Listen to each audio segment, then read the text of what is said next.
Evan Sheckman, pale-faced, pear-shaped CTO of Radical Media. Party, rock and roll. Right.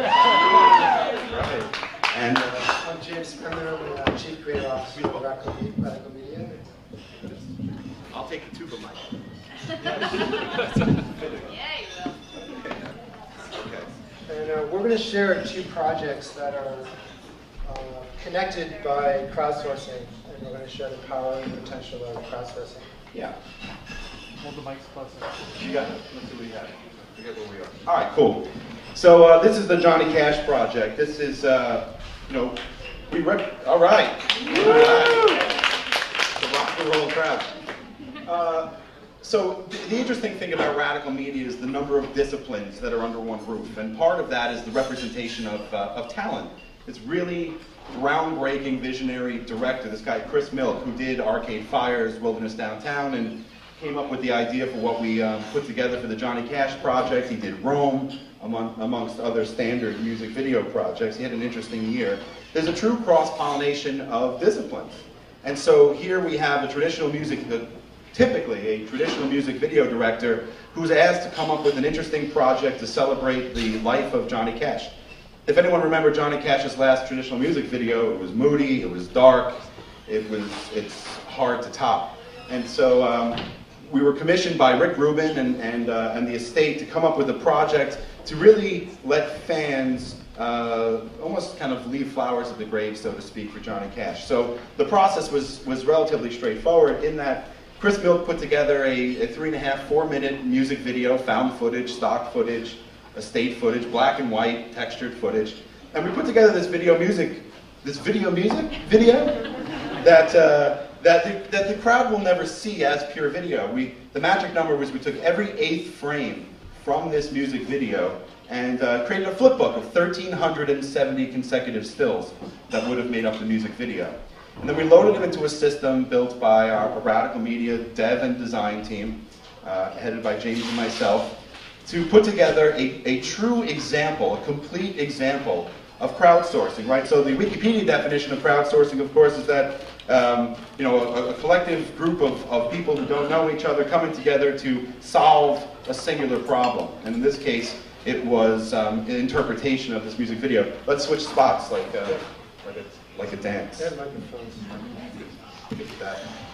So, do we have internet here? Yeah, there's Wi-Fi. It's a series of 2. You're on. A big part of this project, too, was reinventing the music video. How do you take something that's from a passive one-way experience and turn it into a collaborative experience? And that's a theme that permeates a lot of the digital work that we do, is the fact that, definitely preaching to the choir in a room like this, that we've really changed from a culture of mostly media consumers to everyone almost being a media producer. And so how do you create a project? We missing Flash? That old thing? Free download. There we go. So how do you create experiences that really keep people engaged and make them part of the experience? So let's let this sucker load up. So there's a Google Chrome spot that I think we'll even show that was made after the popularity of the site, which is, it's always great to have a TV commercial for your website. Too bad we're not selling anything. So here's the general idea. You came into the site and you went right to contribute. Now the algorithm that we use for which frames from the video we served out to people over time, that algorithm changed over time. Because when you first came to the site, there were almost no submissions. So I'm not going to do this much justice. I'm going to choose frame 278. And we load it into a drawing tool. You know, we're relatively platform agnostic as a company, but in this particular case, Flash, a vector-based tool, was the right tool for the right job. And you'll see places where we really prove that. And so I'm going to try to draw. So you can, the brushes that we put in here are actually from texture from the music video. And just for the sake of time, I'm going to... And so you can change brush size, right? And then like a good animation tool, you can toggle it on and off. I'm not going to do this much justice, but I don't want to hog up time. We have more interesting things to talk about. So you can do as many brush strokes or as few brush strokes as you see fit, and when you're all done, you submit it to the system. And we want to know a little bit about you, predominantly where you are in the world, and you can choose from a few different categories. It's abstract, it's pointillism, it's realistic, it's what.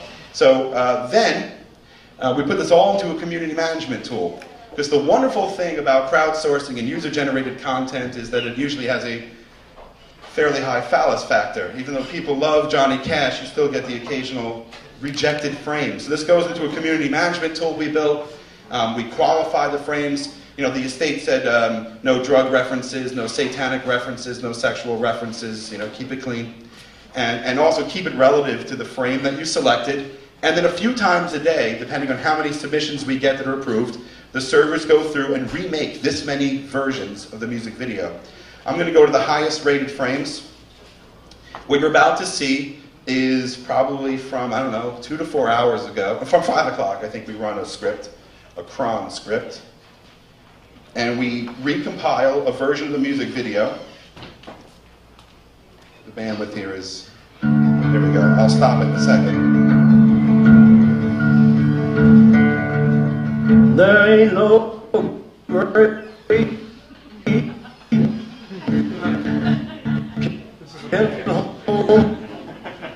Technology is getting in the way. Bandwidth is getting in the way. I was going to start popping and locking, but I refrained from doing so. So if you look down below, these stalactites, they represent multiple submissions for a single place and time. And as you mouse over them, you get a thumbnail of where they are in the world. But the great thing about Flash for this particular job is, and I'm going to select this frame. Come on, bandwidth. Okay, so yeah, I'll go to the previous frame here. So we know what this person's name is. We know where they are in the world. They consider it abstract. We know that they're probably unemployed because they spend 45 minutes, 22 seconds, and only 150 brushstrokes. But here, it's not the most elaborate frame. We store all the brushstrokes as binary data. So we can actually redraw all the brushstrokes. And the thing about this that's great is we can load in much larger brushes and re-render this frame at HD, poster size, billboard size. We can wrap a bus in it if we needed to. There'd be no reason to do just that. And then you can go and, of course, share your frame through all the normal social means. And on top of that, let's see what else was there in the project. We made an embedded player. So if you had your frame and you wanted to put it in your blog, we allow people to redraw it right then and there. We should also note that when you see the number of submissions, see how many submissions there are, when this launched, there was all these black holes in the video because we didn't have the submissions. It was very unclear whether the whole thing would actually work. And it's been kind of amazing. You can see over 180 countries. 180 countries and territories, even in Kazakhstan. Great success. And, you know, I gotta say, we did kind of underestimate the creativity of the crowd, and it was kind of proof that people can come together and actually create something from their own little dark corners of the globe. So this was one successful and tangible, entertaining example of crowdsourcing, which is our very loose tie-in to the more academic and very deep. So here's the Chrome spot. Even though it had nothing to do with Google, in fact, it uses Flash. But who's counting? We'll take free TV time any day. I felt really sad when he died, and it'd be really nice to contribute something to his memory. I know we only have 15 minutes, so you'll have to visit thejohnnycashproject.com. There you can see the documentary, you can see the crowdsourcing across streams. So it seems that I'm going to talk about a completely different project, very different in tone, but what links this to Johnny Cash is that it's a very different use of crowdsourcing. Some of you may have heard of this project. You have 8 minutes. What's that? You have 8 minutes. I have 8 minutes. I'll talk really fast. This is actually a much longer presentation that I've reduced, but 1920-21 stands for 19 cities with a population of 20 million in the 21st century. It's the brainchild of someone named Richard Saul Wurman. Maybe some of you have heard of him. He coined the term information architect. He's also the founder of the Tech Conference. And in the 60s, while he was at Yale, he did a book called Cities, about cities, form, and scale. And he came to a really simple realization that no two cities collect data the same way. So some people say that Mass urbanization is the defining trend of the 21st century, that by 2050, 2/3 of the world will live in a city. So at Radical, we were tasked with giving voice and vision to this initiative, which was really a 5-year academic study. And we were asked to kind of bring it to life in some really interesting ways. You gotta do it at like cocaine speed. Okay, okay. So understanding precedes action. Basically what it is we want to develop a tool that allows cities to be compared on an equal basis. So it's a partnership between Radical Media, Richardson Werman, and Esri, which is the largest GIS company in the world. GIS stands for Geographic Information Software, and it's fast becoming an important way of looking at data. Super fast, super fast. Okay, so the whole notion of what is a city, where does it begin and end? Some people consider from Boston to Washington to be a single megalopolis. You can't measure a city unless you can define where its edge is. So this is an example of Tokyo. Tokyo can be as small as 8.6 million or as big as 42.6 million people. That's a widely divergent number. These are some images from MDA Federal that show concrete density. Some people use concrete density to measure the size of a city. So this is over the past 22 years, some quick images of how New York City has developed. And I'm doing this to make a point, which you'll see in the next slide, which is New York City can be measured by its political boundaries, by its transportation boundaries, by the MSA boundaries. Those are the 23 counties that if there was an emergency, the mayor would have to inform. Concrete density, which I showed you earlier, and some people measure a city by city lights. So that's a compilation that really shows you how widely divergent the definition of a city is. But how powerful would it be to come up with a single measure so that we could look at doctor-patient ratio, or average commute time, or air quality? And that's what 1920-21 endeavors to do. So we worked with a team of GIS and graphic designers. This is a map of New York that basically overlays population density and education levels. You can see that sharp line in the middle of Central Park. There's a big hill there. Sometimes topographical areas affect education levels. You can look at that pocket in the lower right, the lower east side. Education does not roll uphill, according to this, this study. It's a really strange thing. Apparently not. On the Lower East Side, you can see there's lower levels of education, and that's because of a large immigrant population. Not surprisingly, household income is really correlated very closely to education levels. This is a map that shows you major trucking routes in New York. Those are the major industrial areas. You can see JFK in the lower right, my right. And this overlays elemental air carbon, so it shows you that by those choke points, by the trucking routes, that air quality is not very good. And then if we overlay where people live, you kind of can come to the conclusion that there's a correlation between the two. So the idea is to do this kind of mapping worldwide. I'm only showing you New York because we're in New York, but if you could come up with equal apple-to-apple comparison, that would be a really powerful thing. So what do we do with all this data once we have it? How do we get people engaged with it? And that really became the task of Evan and I and our team. So this is a short trailer that we cut together that's the basis for hopefully a television series. And this is a project that we've been working on for 3 years. We're not there yet. We've identified some interesting partners, but this is all the data that we would collect from this universal means of comparison would be expressed in a really interesting, entertaining way. You did it. I hope. So 50 here it minutes. is.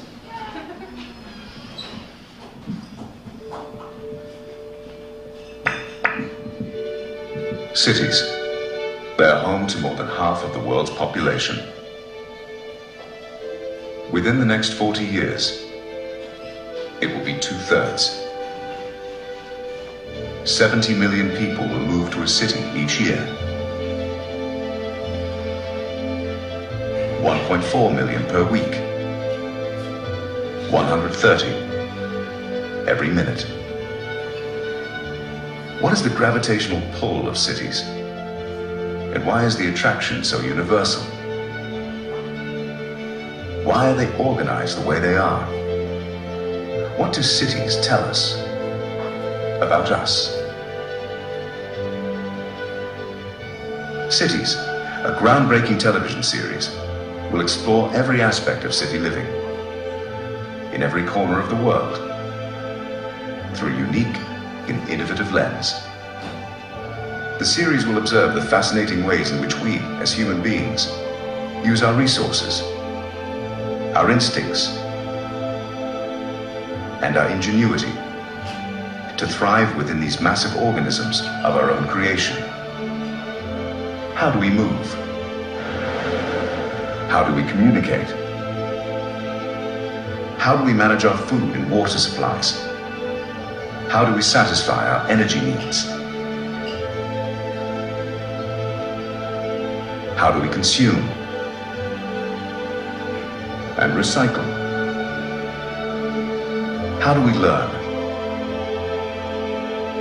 How do we trade and invest? How do we maintain the health of our children, our aging, and ourselves? With human migration to cities happening on such an unprecedented scale, how will all these things change? Cities will be a comprehensive and voyeuristic survey of our world's largest concentrations of population, how they work, how they evolve,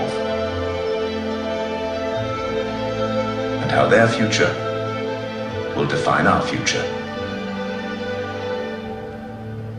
Cities, understanding the way we live. So it's kind of epic. Cities is the consumer facing of the initiative. 1920-21 is the academic data collection part of it. And the point of this was to ask all these questions that the initiative would hopefully answer. So the connection with crowdsourcing is none of this would work if governments did upload data to a universal template. So without global cooperation, it will never work. And there's lots of privacy issues that go with that, but we're really excited about the potential and promise of it, and it's just been a really unusual project to work on. So hopefully some of this made sense, and thank you so much.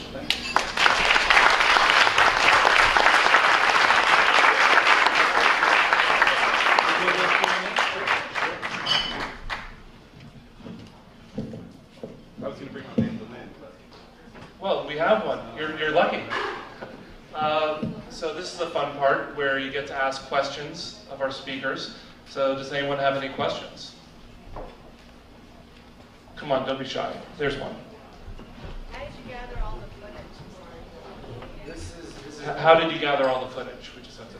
right now it's all stock footage. So it's all just a keynote. We kind of refer to it as Planet Earth for People. So we had a very clear vision of what we wanted it to look like, but... Or city porn. Yeah. There's actually a couple of series on cities that are pretty interesting. There's one called Human Planet. I don't know if anyone saw it. It was by the same producers as Planet Earth. It's a very different focus, but one of the interesting fun facts that I learned that you might find interesting is Abu Dhabi has no pigeons, and the reason why is because they hired a Feligan Palgrine handler that is basically hired to eliminate all pigeons from the city. One of many interesting facts. But one of the things I wanted to say about cities that I didn't mention is while I showed you a television expression of it, the idea is to come up with a digital portal for everything urban so that we could really do comparisons. And I didn't want to go too far over my time with it, but these are some slides of what that website would look like. So it would be a pretty remarkable thing to be able to go to a single destination and be able to compare what the average commute time is, air quality, some of the other issues that I mentioned. There's a question. I haven't seen it yet, but Gary Custer is just coming out and urbanized. What's the relationship? Well, there is no relationship. I did see it. What's the relationship between Gary Houston's film Urbanized? Gary Houston's... What are we planning to do together? I think they're totally different, but there's obviously a keen interest in urban development and what's happening. I think he interviewed architects and urban planners all over the world and just basically took a kind of objective look at what makes different cities tick. This is really based on data. We like to say that data is the story. So what we want to do is we want to come up with a template that allows local governments to upload data, but that it can be evaluated equally. Right now, there's the US Census, there's the Japanese Census, but they're collected in very different ways. So what Gary's done is do a very creative documentary that kind of gives you a look at what some of the most pressing issues in various cities are. What we're doing is coming up with a utility that allows people to compare that data, and then we as a media company take that data and find interesting expressions of it. So it could be apps, it it could be a website, it could be a television series. Does that answer your question a little bit? He's done kind of a slice in time, and we're doing something that has a much longer lifespan, we hope. One more question? Right here.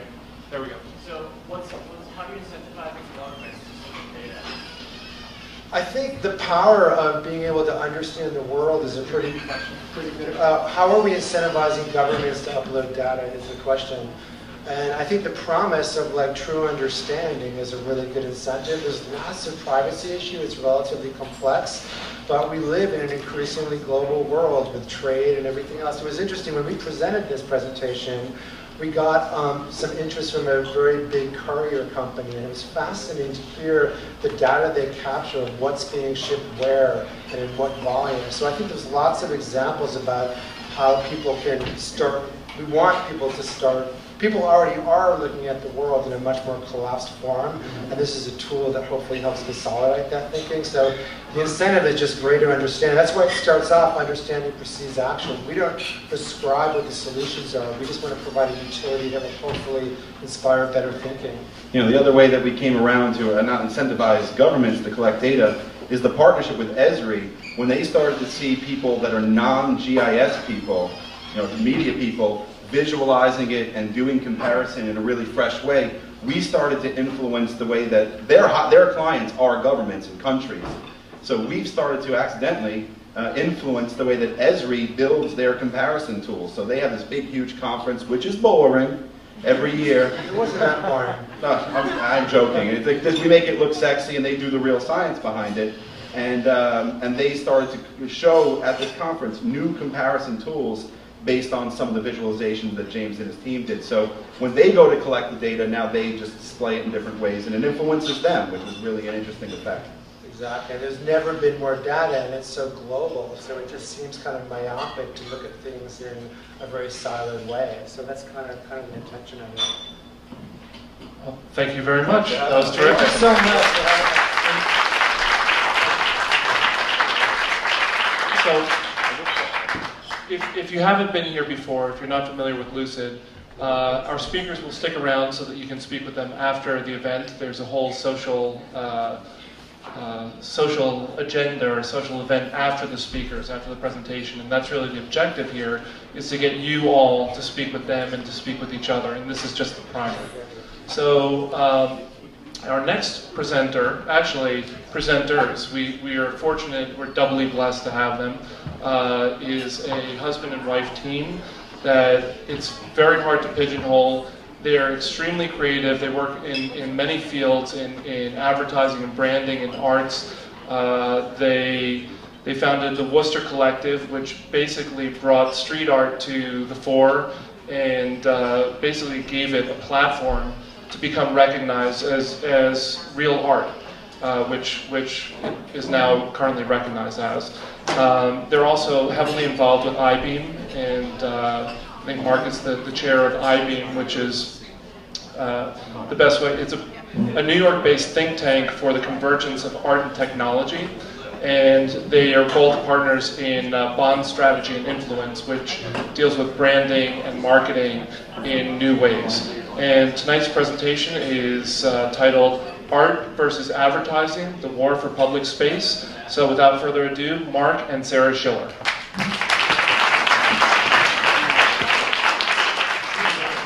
Bring these closer together.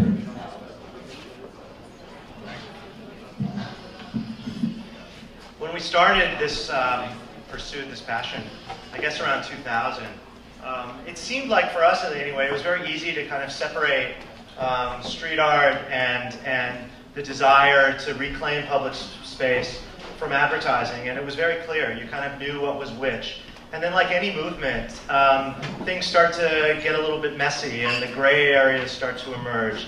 And I think what Sara and I have always been passionate about, living in Lower Manhattan, downtown, and really wanting an environment that was creative for us and creative for our daughter and others, was a place where we were inspired every day. And seeing thousands and thousands of photographs from all over the world every day, literally every day, and sharing a portion of that online, what happened was we started seeing these narratives play out where advertising was co-opting street art, street artists were co-opting advertising, and we started to get really interested in kind of how this evolution started. And so today we pulled some stories and some slides to kind of delve into that.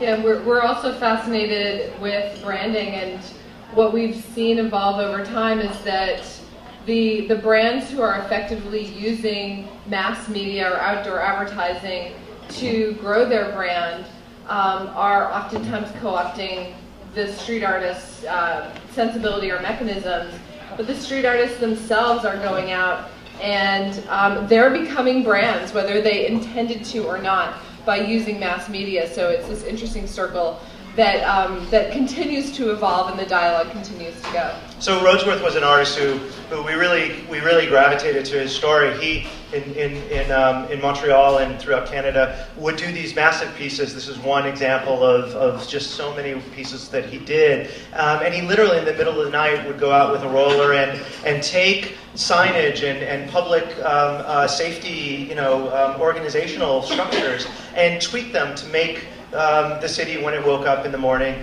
much more fun and much more playful. But what happened with him was not only was he arrested for this and charged with 52 counts, but he actually was really put under a real strong microscope, because the issue was this public safety component, because of the fact that when we walk across the street, those, that grid is really supposed to essentially try to keep us safe. Whether that's true or not, that's the issue. So when he was arrested, the fine and the severity was very, very strong. And what was interesting is that the city, through radio, DJs, and others, really rallied around him and really took him in and saved him from a very serious jail time.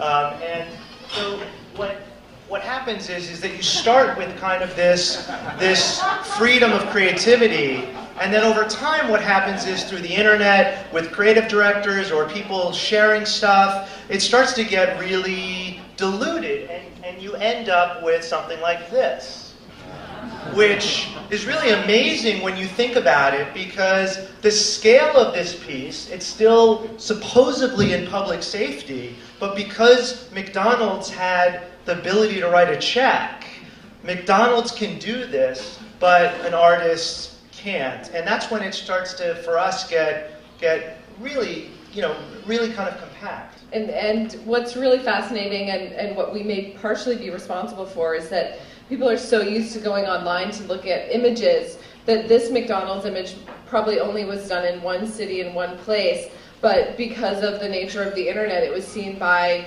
thousands or tens of thousands of people around the world. So the viral nature of what the street artist is using or ends up happens with the branding work also. And often the client doesn't know that Roadsworth ever existed, thought that whatever agency did this, it was their brilliant idea. So they never knew the authenticity, and they assumed that suddenly something like this is going to be accepted. And then you start to question, well, is it actually real? Was it Photoshopped? Do we have to look deeply into it? And it starts to get very, very confusing. This was something that we got very involved in which actually was the first time where this colliding of brands and street art hit us in the face. It was ironic because at the same time that this happened, one of my largest clients was Sony. And what happened to Sarah and I was a really interesting story. We got this photograph sent to us from somebody, and we were trying to share as much street art as possible. This was very early on, and we just wanted to show people that street art was everywhere, that this was not confined to a few cities, that it was there. And we put this piece up very, very quickly, and within 2 seconds we got an email, and it was, do you realize what you guys put up? That's an ad for Sony. And we looked at it and we're like, Sony PlayStation. And then we looked closer, and then obviously it made sense that they were playing with a PS2, which was just coming out at the time. And it led to us getting emails of the same piece in a different city put up the same weekend. And that led to us seeing it in our own neighborhood in all these different articulations. And it was suddenly very clear that Sony was going in and having people put the ad in places where ads don't normally go, meaning around the alley, but where street art goes. So the placement of the ad was to give it more credibility and more legitimacy.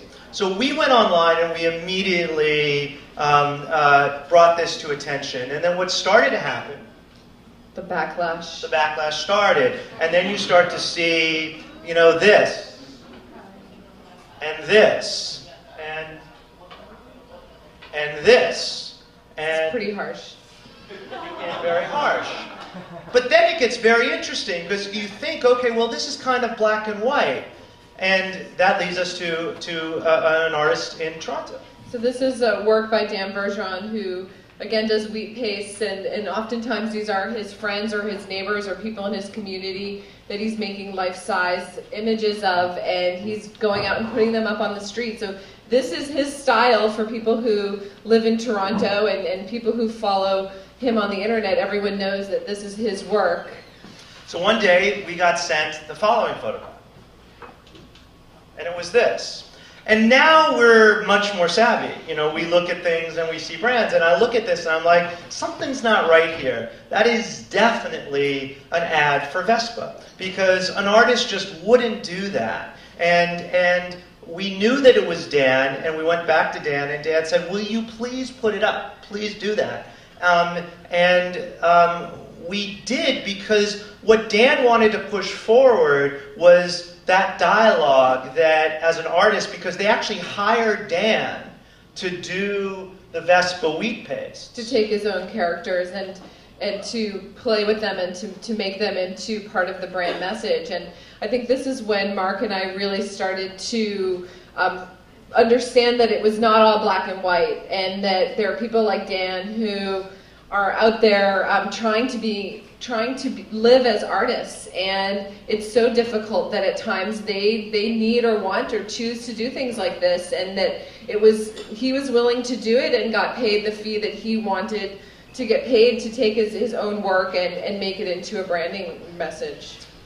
And then you get into the complexities of somebody like Shepard Fairey. And, you know, with Shepard, it started with, when he was at RISD, you know, the Andre the Giant, and that original sticker, which before the internet, before we had the ability to communicate, Shepard was able to get that sticker in cities all over the world on back of signage before anybody really had the type of connectivity that we have. And with Shepard, it's very interesting to see the life of what's happened with specifically the Andre the Giant image that he created as a student. It started as this. It then led to other variations, which you can start to see the roughness of it, the design, the order of it starts to come through, because he's playing with Russian iconography now and all design. Graphic design and all the things.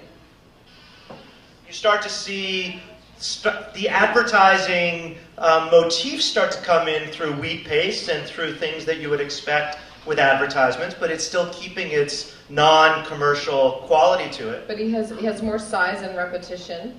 And then you start to see people co-opt because of the power of that original image. So you start to see on the street all of these variations of what Shepard had put out there because of the power of that original image. So it doesn't stop with George Bush. It goes on to Obama, Mark Zuckerberg, and it continues. To literally, and Shepard puts these on his website, so if you go to the Obey website, you'll actually see that they're all on there, and it becomes very fascinating. And fun. And then that leads, though, to some real controversial things. This is a wall that was originally painted by Keith Haring. It's on Houston Street, not too far from here. And when Shepard did his show at Deitch, which was the final show at Deitch Gallery, that same week, Shepard did this massive wall, which is very conflicting, because in some ways it's not really selling anything. But if you look at it, well, is it selling Shepard Fairey? Is it selling Shepard Fairey's gallery show? Should that matter? Should it not matter. And suddenly, because of the iconography of what Shepard has done and the clear evidence that this is Shepard and nobody else, you start to lose touch with what is art and what is advertising.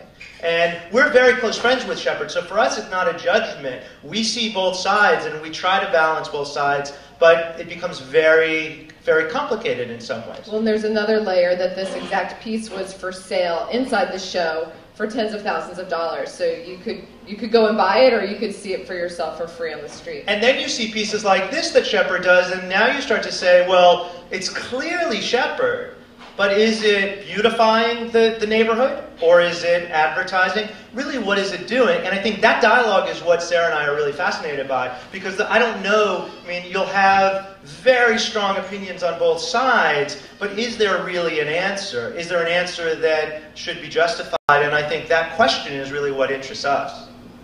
And then the obviously people know that his clothing line has expanded using the same imagery and iconography into mainstream urban outfitter type locations. We've actually met people and said, oh, you must love street art, you're wearing a Shepard Fairey shirt, and they didn't even know that it was him. It was a t-shirt that they thought that was really cool at Urban Outfitters. And then it leads to, ultimately, a full reverse cycle of a commentary on the whole thing. Then you have artists like JR, which is he's one of the purest artists that we've met.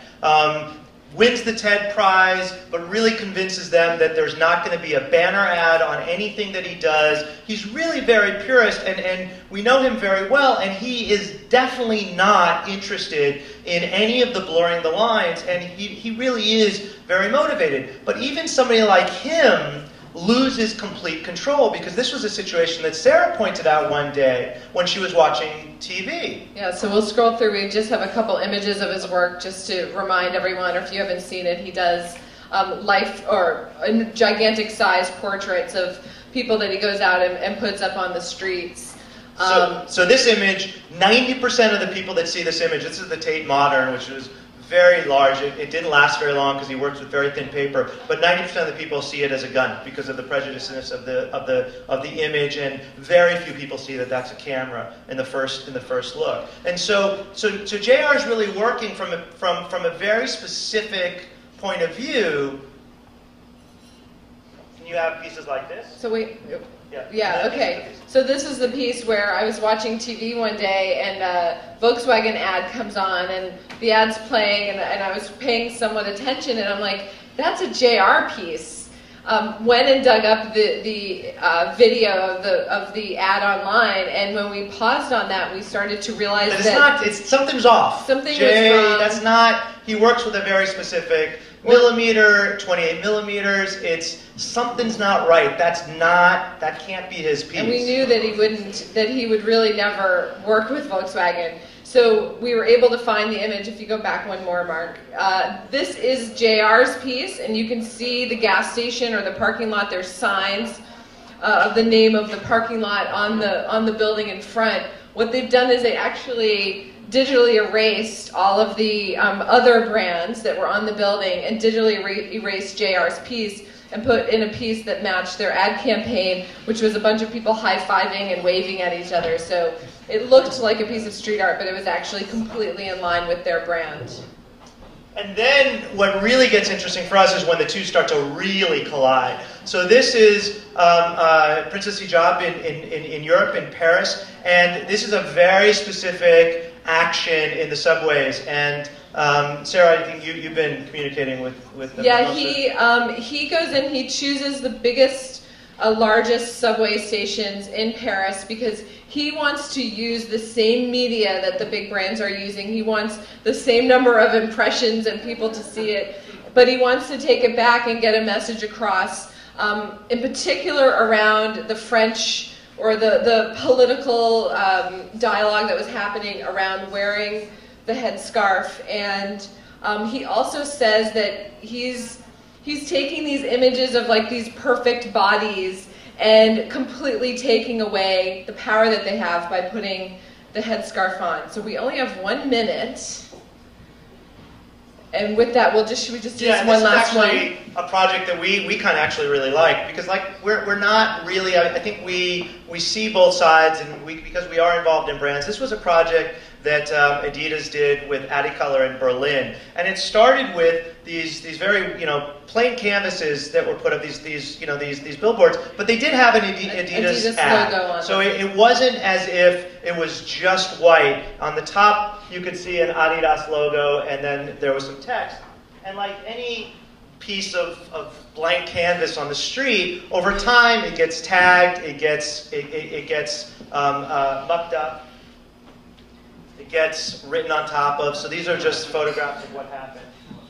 And then what happened was, to show what the Adicolor line was really all about, was that they went back and they covered the graffiti that was put there with the shoe, showing the colors through the shoe. So we think this is fun, and it's a way that the brands can use the street in a clever way, and it's on target for them. So I think we actually should stop. You want to do that? No, we can All right. go on forever. So unfortunately, We have a lot more examples, but I think we'll stop there with Dan Witz's piece. Yeah. For Halloween, it comes this. And then you get the confusion of Banksy. We should end with this one. I don't want to be the bad guy. Yeah. We'll just end with this one last piece, because this is sort of the full circle.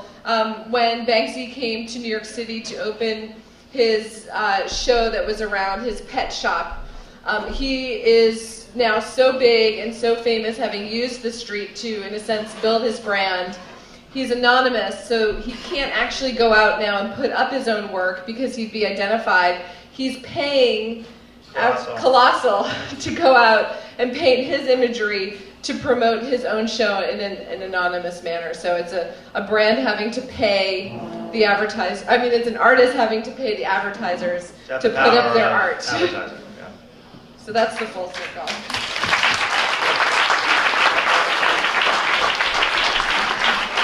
So once again, we have a fantastic presentation that we have to cut because of time. But again, they're going to stick around after. Thank you for clarifying how to pronounce Adidas. Is that right? Because I've always wondered if it's Adidas or. And also, it's a really fascinating dilemma that I think a lot of professions are dealing with. You have writers, musicians. If you look back in history, I think a lot of creative people are struggling with the same kind of conundrum that visual artists are dealing with right now. So, very, very challenging. Questions? Would you say that the street artists, in a way, are more like continuing exploring the issues of pop art that were first pioneered in the 60s with the consumerism, and then it eventually reflects back with advertising themselves or being co-opted, as opposed to the subway graffiti artists of the 70s, like Stay High, people like that. Would you say it's more of a pop art thing that happens to be done on the street? So a couple of things that we've learned over the years, and because access is literally you going out and doing something, and the only issue is whether you're willing to risk being arrested, you can go out and do whatever you want. So there isn't any one theme that you could say, well, street artists have this one motivation, except the ones that we've found have kind of been layered throughout, whether it's intentional or not. There's absolutely the need the passion to reclaim public space, to take back some of that space that has been sold to advertisers at a scale that is just overwhelming in our cities and our neighborhoods. So the one thing about this idea of reclaiming public space is pretty universal. They're not complete. And the other one is for most of the artists, it's really about beautifying neglected and energizing and reactivating dormant space. So you will see a lot of the most beautiful work in abandoned buildings, and it re-energizes that space that's neglected. And those have been kind of the two key themes that we've seen throughout most of the artists that we've met over the years. There's a question? ask real quickly about Claude Real's work. How did Vespa respond to that campaign? In particular, how do large advertising companies respond to these kind of small interventions that artists do in terms of their kind of bottom line? I think they're caught by surprise. I don't think Sony had any idea what was going to happen when we were the first to expose this and to make it an issue and to be unrelenting. I think they felt that it was going to be something that they would do, get out of, and it would just be another campaign. I think the challenge is with a lot of agencies, the authenticity gets left somewhere in the mix. So the client never really knows where the genesis came from, and I think they do get this boomerang often, and they're like, we had no idea. I mean, I've had it happen with work that companies are working towards a PlayStation PSP campaign, like in particular Vespa. Do you think that Vespa was hoping for a campaign that was on the level of the PSP? Sure. Outcome, the kind of backlash that's associated with it? You mean, did they want the backlash? They want that sort of backlash. Is that what they're going for when they're paying an artist $10,000 for a campaign that's possibly a multi-million-dollar campaign? Yeah, it might be, Jordan. I mean, that we don't have insight into what Vespa was thinking. It could be. It's really hard. That's all PR is good PR. No shit. I have a question. How do the companies and the corporations now differ from the nobility and the church, you know, in history? I mean, you're talking about going back and getting back to the freedom of artists, but hasn't there always been a patron in the arts? But it's what would be the optimum solution for you? Well, yes. I mean, in theory, the brands have the money. And in theory, the artists need the money to realize large projects. And in theory, that should be a marriage that should work. The problem is that when you actually have to finalize that work, it's very, very rare that the purity of the intention of the piece makes it to what is the final piece. And at the end of the day, whether the logo is there or not, the brand is there to sell their product. And there is a motivation to make sure that as a patron, their message follows through on that. But at the same time, they do realize a lot of projects that would never happen if they weren't funded. Now, on the flip side, the brands are very close to the artist because the artist is then getting a vehicle to become their own brand, and it starts to get very complicated. And just to add one thing, many of the artists are trying to go around that by selling fine art and coming up with their version of fine art in order to fund their street projects. And that in itself has its own branding cycle. Yeah, great. Well, unfortunately, we're out of time for the question and answer, but again, they'll be sticking around and you can speak to them directly. So thank you very much, Marc and Sara Schiller.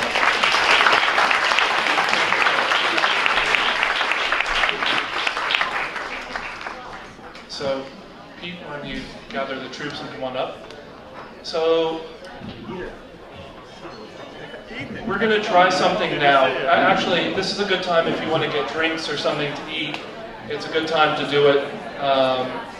But we're going to try something now that we haven't done before. We have a panel discussion. How many of you would you say, are very familiar with Occupy Wall Street and what's happening? Yeah. Okay. How many of you would say that you've heard of it and that you read about it like the headlines in the paper? How many of you have never heard about Occupy Wall Street? And don't be shy.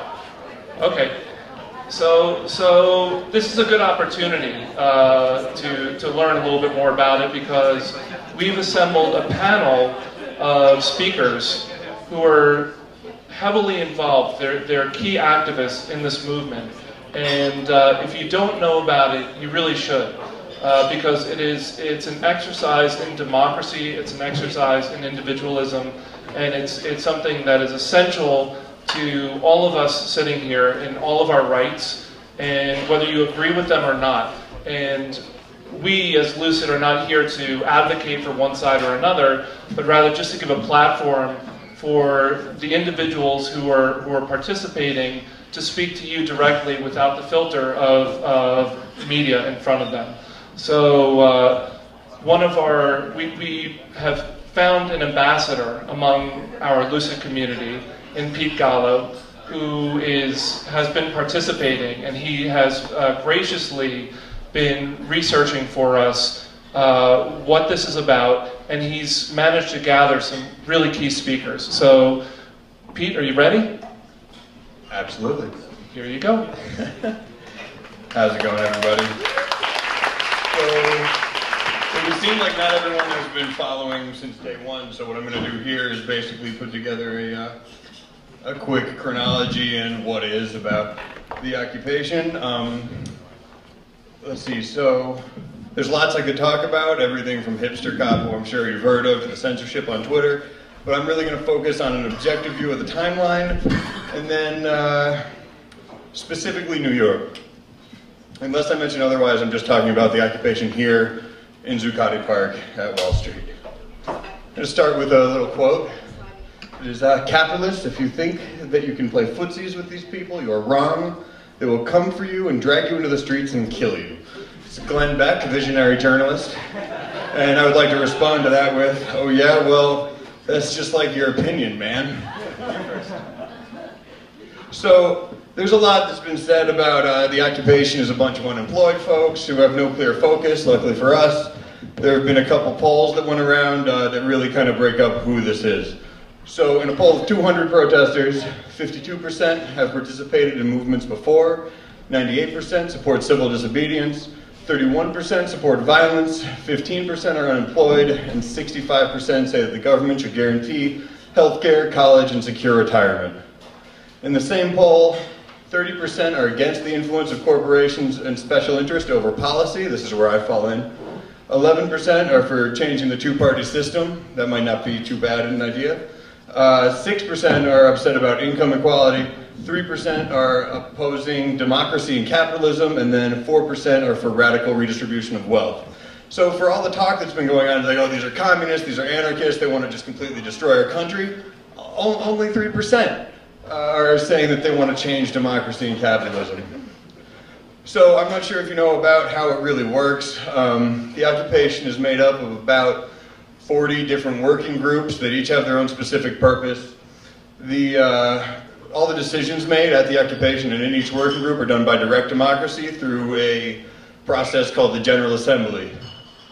In the General Assembly, one person stands in the middle of a group of about 100 to 1,000 people and speaks their mind, and then the people around them echo what they've said so that everyone can hear. There's no amplification allowed at the protest. No mics, no bullhorns, nothing. So then from that point, if someone has asked a question or posed a new idea for the occupation, people will show by hand symbols whether or not they agree or disagree. This is I guess the Ethan in the front here knows, this is how you say that you agree with what's been said. Let's see here. All right. Oh yeah, also anyone who wants to speak may speak. They just have to do what's called get on stack, which means basically waiting in line to be a speaker. All right, so what's in Zuccotti? Here's a map of the community that's been put together down at Liberty Square. There are a couple information desks for passersby, a library, a media center, and a press desk.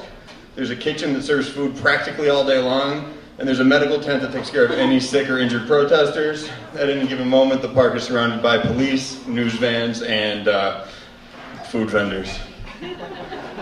So now let's just get into the chronology, and we'll go through this really quick so we can get to what really matters to the panel of people who have been occupying day in and day out for the past 40 days. By the way, this is the 40th day of the occupation is today.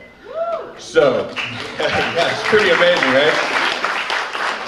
All right, so July 13th, Adbusters, which is a Canadian anti-consumerist magazine, announced that they would like to have a peaceful occupation of Wall Street. And then on August 2nd, the meetings started happening for planning the occupation, actually right here in Tompkins Square Park, which is not even a block away.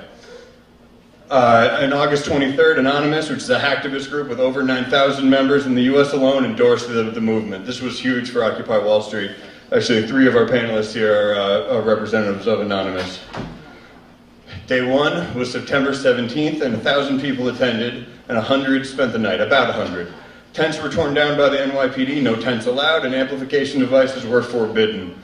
As I go through the next few dates, you're going to notice that all these key moments happened just days apart from one another, which really added to the momentum of the movement.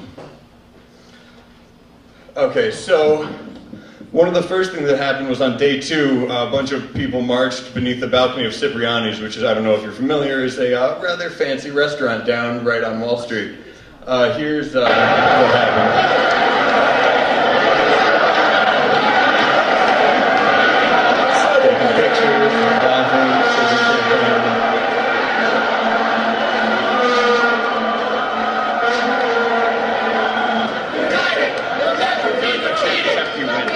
This hit the internet, and as you can imagine, people started to think, maybe there's something to this. I mean, if you ask me, this looks like something out of the French Revolution.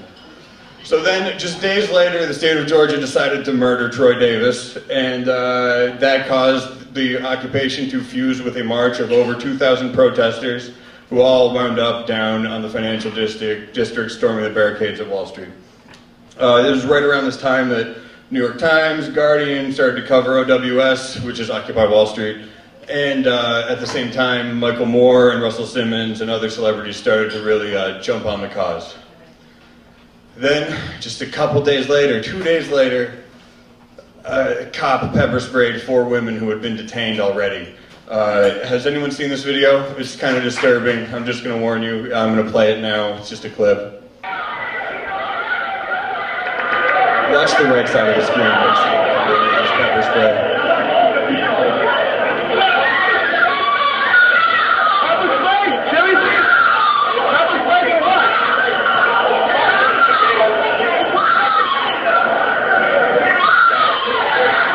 Doesn't look like too much fun. So, man, I can barely handle it. So, that released to the internet, everyone went crazy, and Anonymous actually tracked down and released the information of this officer who did the pepper spraying. I don't know if you can see it here. His name is actually Tony Baloney. I'm not even kidding. I wish that was a joke.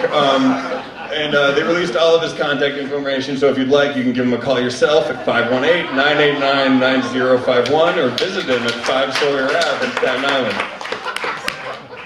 So then, it's just a couple days later, again, we gained some support from unions and decided, hey, let's march over the Brooklyn Bridge. 5,000 people march over the Brooklyn Bridge and 700 are arrested. This is the first action that really enraged the entire nation. Then Wednesday, just a couple days after that, 15,000 protesters tried to breach the barricades at Wall Street, but were again held back by pepper spray and these giant orange nets that they've been holding.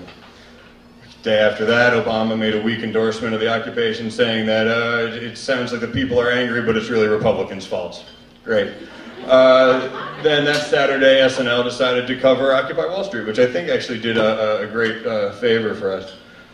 So the following week, Bloomberg tells the occupiers that they got to leave, they got to evacuate so that we can power wash the park.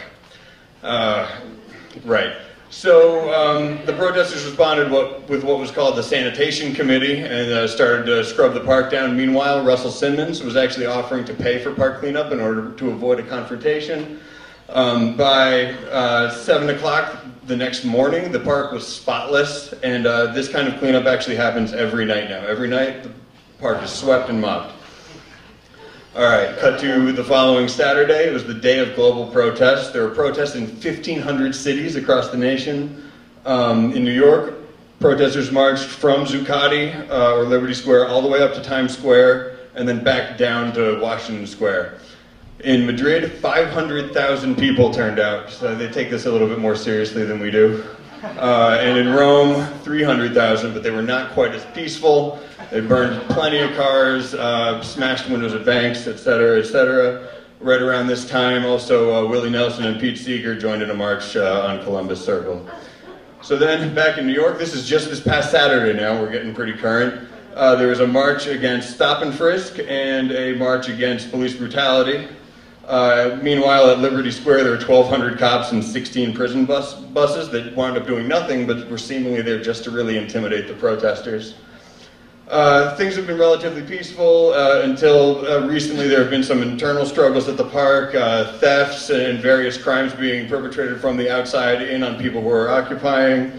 But while the East Coast was kind of simmering down, Oakland got totally fucked up. I don't know if you guys heard about this, but 5 a.m. just a couple days ago, Actually, yesterday, they, yeah, right.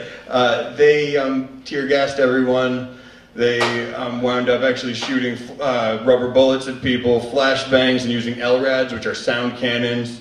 And then, so they dispersed about, 500 people, and 100 were arrested. And then that same night, hundreds, if not thousands, there are conflicting reports. The highest one I heard was 5,000 protesters took to the streets of Oakland and were met with the exact same response. This is a elderly lady in a wheelchair getting tear gassed, and she's being helped by 2 dangerous protesters. And then this is Scott Olson, who's a 24-year-old Marine veteran, served 2 tours in Iraq, got shot in the face with a rubber bullet, and he's actually in critical condition right now. So I'm going to end with that. That's my name, that's my Twitter handle, and I think we're going to move on to our panelists now.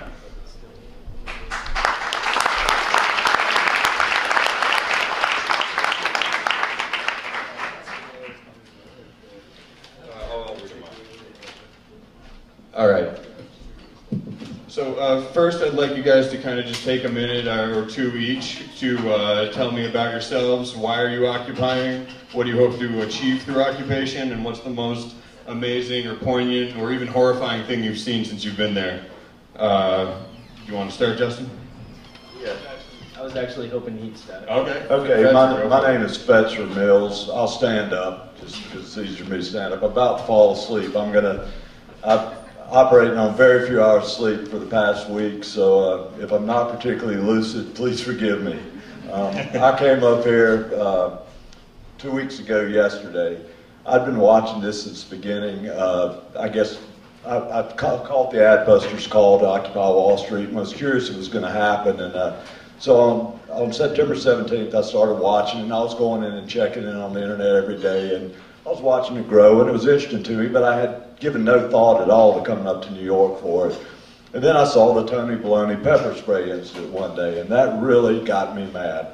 I'm a Navy veteran, and anyway, I just don't like seeing people in uniform abuse their power. But, being there, every unit's got a few bad apples in it, and I said, this is maybe a one-time thing, and the guy's just a screw-up, and so 2 days later, the Brooklyn Bridge March went down, and that was a military tactic they used against them. They used the white shirts to lead the marchers on the bridge, and they had nets waiting for them. Basically, they led them up a blind alley where they're waiting for them, and they were able to trap them. They had them in a pen. It was actually more like a livestock tactic, a Judas goat. They used the white shirts as Judas goats to lead them on the bridge, and then Connor, that was I think I felt like an attempt to intimidate a large number of people. They said, we're going to arrest 700 people. This is going to end it. We show them we mean business. It had the exact opposite effect. I've run into so many people, particularly veterans, who saw that, who said, I saw the Brooklyn Bridge March, that's why I'm here. The Tony Baloney thing brought more people in. Then 2 days after the Brooklyn Bridge March, Herman came. My wife is an attorney in Lauderdale County, Tennessee. And Lauderdale County is one of the poorest counties in the whole country, and so most of her clients are losing their houses. They're just in terrible shape. No jobs, no health insurance. And then she saw Herman Cain come on television and say, anybody in this country that doesn't have a job just doesn't want to work. And she got mad and she said, Fetzer, get your ass off that computer and get on the next plane to New York. So I'm here.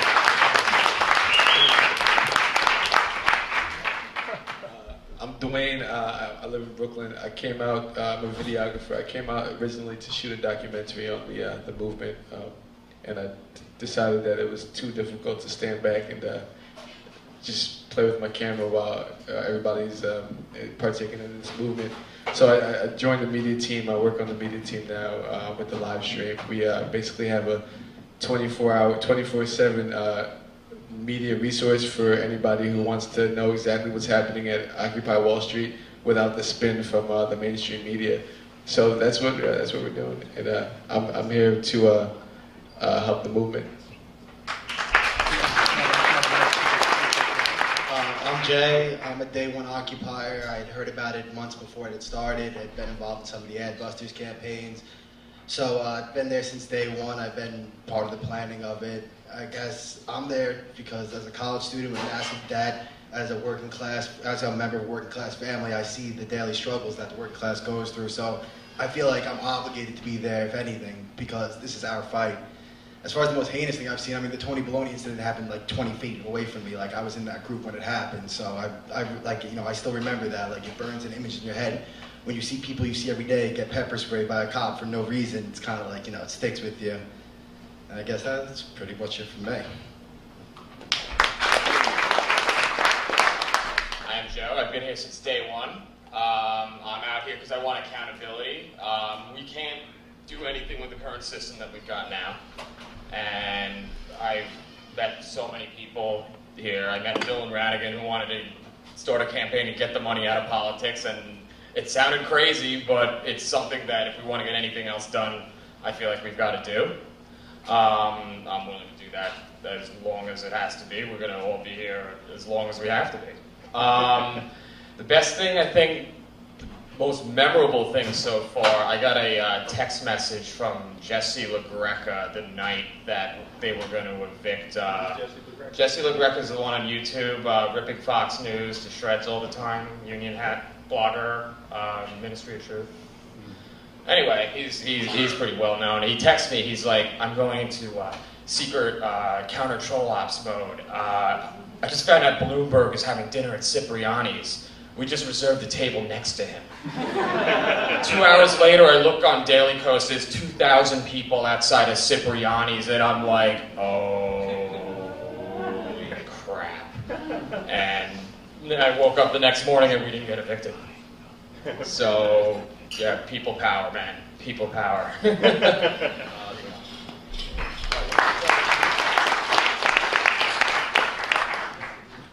I'm Troy. I come from an extremely old-fashioned, very old-fashioned family. Born and raised in Queens, New York, and pretty much I've just been taught to stay within the guidelines of the system that we're in, and just obey the rules and do what you have to do. And you start to realize, well, when the working class man is just walking around getting shit on, and you're getting nickel and dimed by the mayor, basically, you're just getting nickel and dimed, and nobody's saying anything, and it's happening all over, and it's right there in the open, and nobody could get on the same frequency because we're all taught that we're in the grasp of the system. Now's the time to stand up. I've been there since the 17th, and I live in New York, and I'll be there until the last day. And I hope there's not a last day. I hope the rest of the world wakes up. I hope that we all get on the same frequency and realize that if we just respect one another as neighbors, I mean, we can change the system.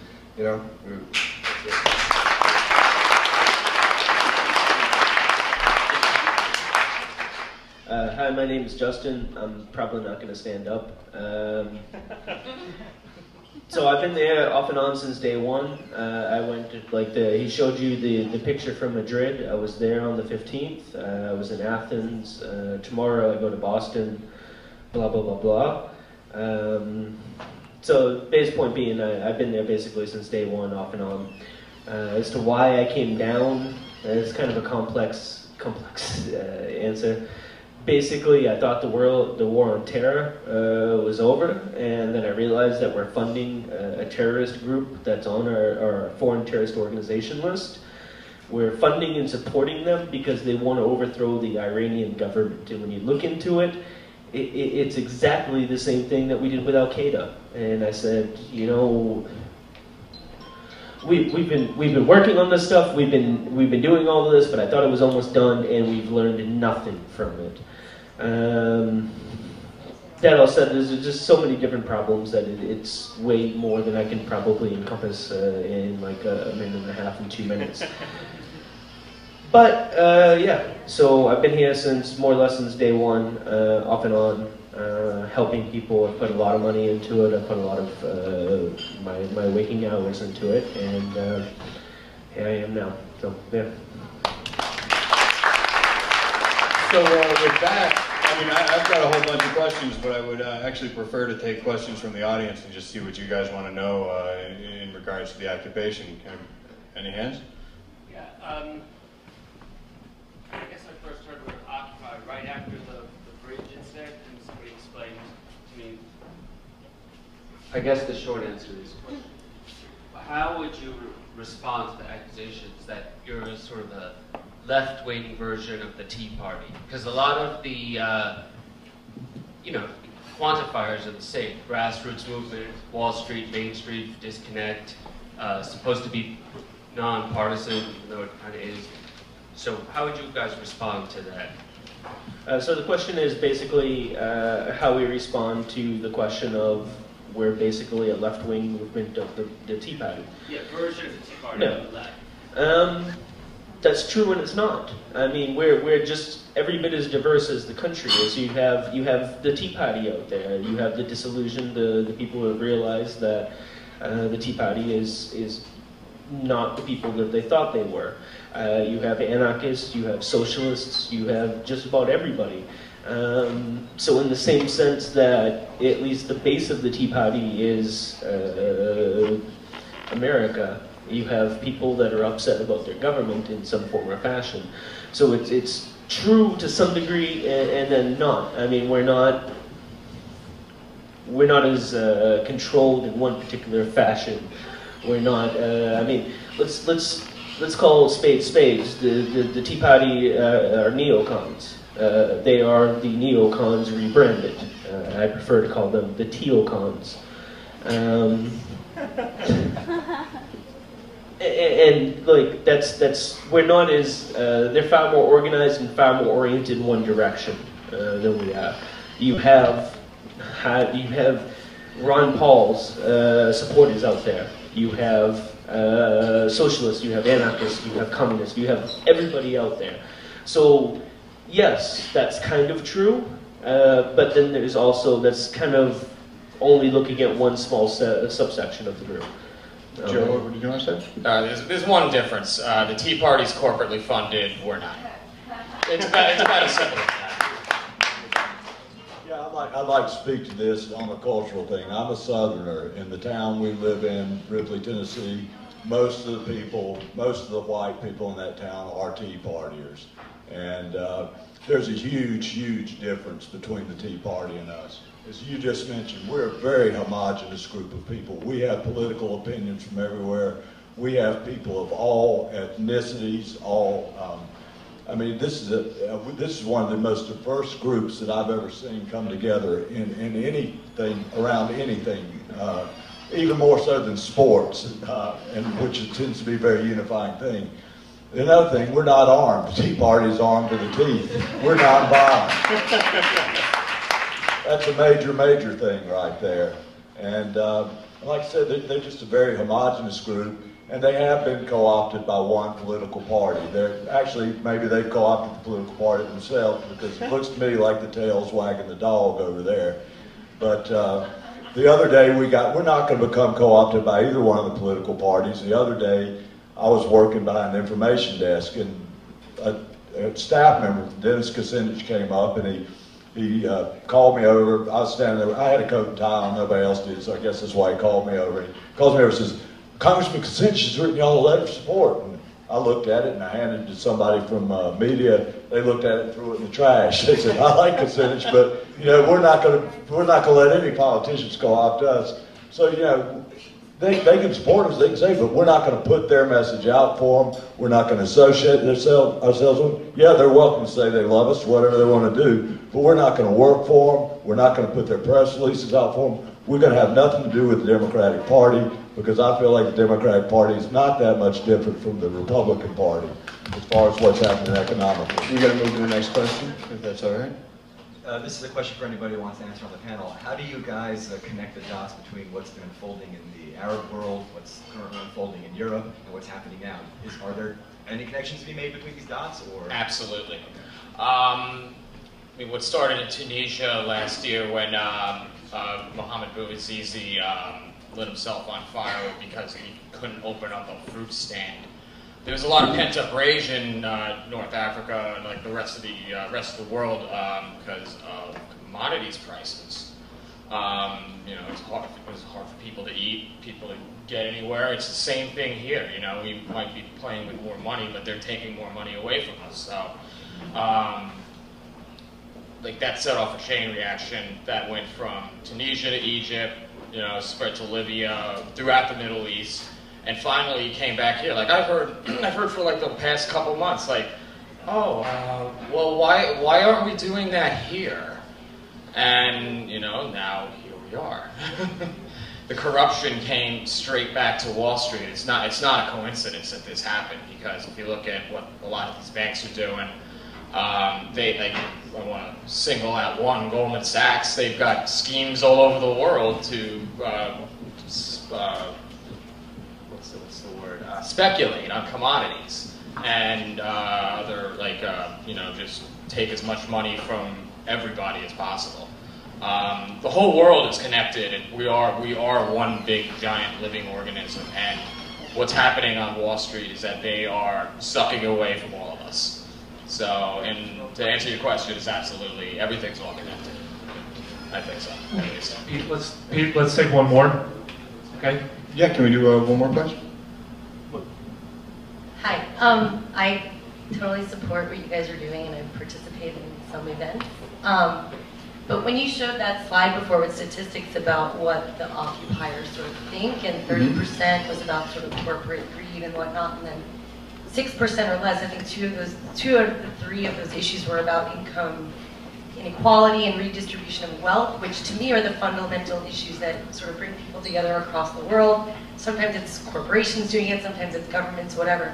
I feel like that's where maybe Americans or this movement could be really helpful in sort of, you know, getting people banded together around fixing those issues, because that's an age-old issue. The corporate thing I see as sort of post-World War II. I'm just wondering, do you think that you guys are being effective in changing people's perceptions and behaviors and getting them to really rise up against things like income inequality and these things that only, you know, less than 6% of the population you surveyed thinks is important?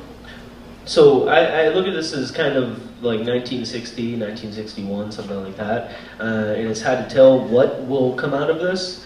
The problem with terms like class warfare and income or wealth redistribution is that we've been really, really programmed against socialism, and those are kind of loaded terms. And nothing you can say or do against a good cross-section of the population will ever convince them that that's anything but evil. So I personally avoid those terms specifically because I'm never going to win any specific front. That said, like, will it come out? Like, I'm pretty sure we're going to be the backdrop of the next presidential election. I'm pretty sure that we have the beginnings of a shantytown in downtown Manhattan. I'm pretty sure that this is happening, like, as Americans, we're very American-centric, but like, this is happening all over the world, from South Africa and Korea to Australia. Like, Occupy Melbourne was, like, we kind of missed it all, but that was completely, the Queen's in town, that was completely beaten down in the streets. Manchester, the first day they had 35,000 people. It's all over the world. I hate to cut you off, we should probably jump to the next, just for time's sake. Oh, that's it? Yeah, let's wrap it up. All right, well... Gentlemen, it was fantastic. I'm sorry, Pete. No, go ahead. It's unfortunately we are out of time. There's another show coming in which I encourage you all to stick around for. But I'd like to thank the panel for coming here and sharing their time.